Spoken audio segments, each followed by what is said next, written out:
Ce Shabbat, c'est un grand Shabbat parce que c'est le Shabbat après Matan Torah, surtout pour ceux qui sont dehors d'Israël, que Shabbat dernier c'était encore fête, donc c'est le premier Shabbat après Matan Torah. Et on sait très bien que dans les 10 commandements, Akadosh Baruch Hu, quand il a demandé de respecter le Shabbat, bien qu'il dit qu'Asher Tzivecha, on a reçu déjà le Shabbat avant, mais on ne peut pas comparer le Shabbat que les Juifs respectaient avant le don de la Torah au Shabbat après Matan Torah, comme le Rambam il dit que tous les mitzvot qu'on fait, on ne le fait pas parce que Dieu il a dit avant, on le fait parce que Dieu il a dit à travers Moshe Rabbeinu au moment de Matan Torah. Et on comprend l'explication parce que avant Matan Torah, il y avait une coupure entre le haut, le spirituel et le matériel, il n'y avait pas de connexion, il n'y avait pas de contact, mais après Matan Torah, le haut, le spirituel, il peut pénétrer dans le matériel, donc il peut changer.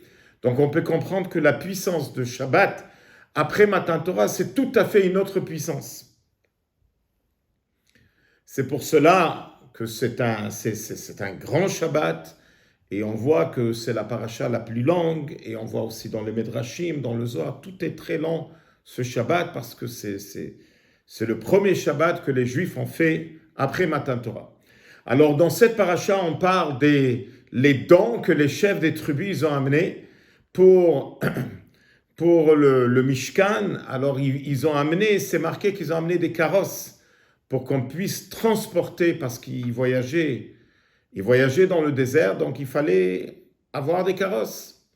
Alors ils ont eu l'idée d'amener 6 carrosses.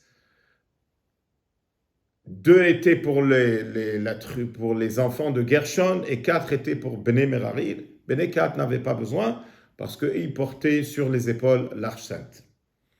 La grande question qui se pose, pourquoi il n'y avait pas chaque chef de tribu, pour chacun, une carrosse à part, pour chaque chef de tribu? Pourquoi tous les 12 tribus ensemble, ils ont contribué 6? Et alors, il y avait beaucoup de choses qui étaient lourdes, comme par exemple les poutres du Mishkan. On sait que la hauteur était 10 amot. 10 amot, on parle de 5 mètres de hauteur. La largeur des carrosses était à peine 5 amot, qui veut dire 2 mètres et demi.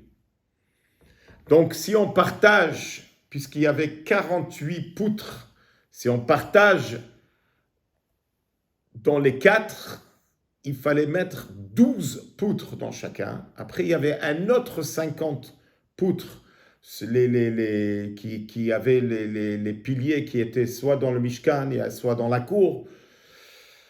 C'est énorme qu'il fallait poser. Et la Gemara, elle dit qu'il y avait un Lévi qui se promenait pour s'assurer que ça ne tombe pas. Pourquoi il fallait tasser quand on aurait pu les mettre tranquillement dans 12 carrosses? On aurait pu mettre ça beaucoup plus facile. Pourquoi il fallait mettre un sur l'autre? En 1978, je me rappelle un Fabringen exceptionnel que le Rabbi l'a fait. Il a expliqué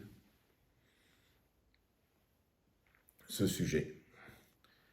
Il a dit que c'est important de savoir ce que Akadosh Baruch Hu t'offre, tu dois l'utiliser au maximum.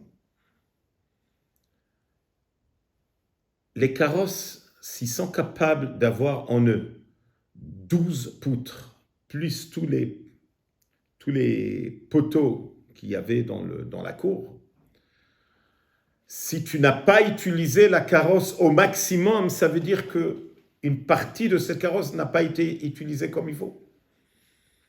Dans le Beth Amikdash, il y avait une halakha, si tu veux sanctifier un keli, il faut qu'il soit, la façon comment il va se sanctifier, c'est quand il est plein. C'est-à-dire que tu vas utiliser le maximum. Et de là, on a un grand message dans notre vie quotidienne.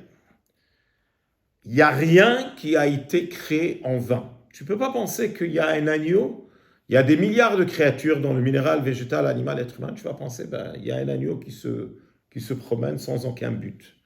Il y a du végétal qui est en train de grandir sans aucun but. Il y a du sable qui est là sans aucun but. Ça n'existe pas. Chaque chose, il a un but. quelque chose, il a un message. Il faut utiliser tout au maximum. Alors, quand Akadosh Baruch Hu, il t'offre une journée de 24 heures, tu as utilisé 23 heures et 59 minutes, il te reste une minute. Je vais utiliser 7 minutes sans aucun but. Ça n'existe pas. Il faut tout utiliser pour servir à Kadosh Baruch Hu.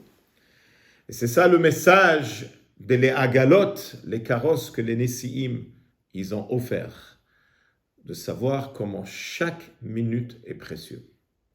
Shabbat Shalom.